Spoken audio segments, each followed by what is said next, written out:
ഈ രാജാവ് അലറുന്നതിൽ ഒരു കാര്യമുണ്ട്. തൻ്റെ ദുർഭരണത്തെ അടിച്ചമർത്താൻ ഒരു യോദ്ധാവ് തീരുമാനിച്ചു കഴിഞ്ഞു. അതാണ് കാരണം. 100ഓളം ഭടന്മാരെ വിട്ടുവെങ്കിലും അവനെ പിടിക്കാൻ ആർക്കും സാധിച്ചില്ല. എല്ലാവരെയും അടിച്ചമർത്തി.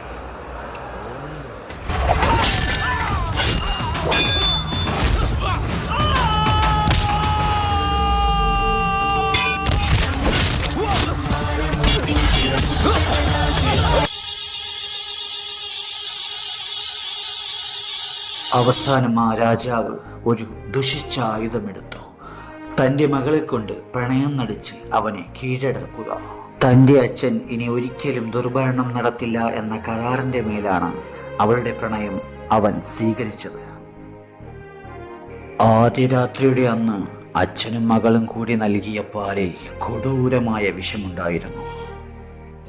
ഒരായുധങ്ങളുടെ മുന്നിലും തോൽക്കാത്ത ആ യോദ്ധാവ് പ്രണയം എന്ന ആയുധത്തിൻ്റെ മുന്നിൽ തോൽവി സമ്മതിച്ചു.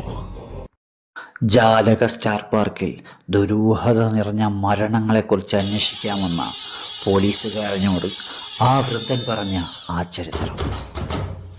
അന്നത്തെ ആ കൊട്ടാര ഇരിക്കുന്ന സ്ഥലത്താ ഇപ്പോൾ ആ പാർക്കുള്ളത്. അവൻ വീട്ടിൽ ആരെയും, പ്രണയിക്കുന്നവരെയും പ്രണയം നടിക്കുന്നവരെയും ആരെയും അവൻ വിടില്ല.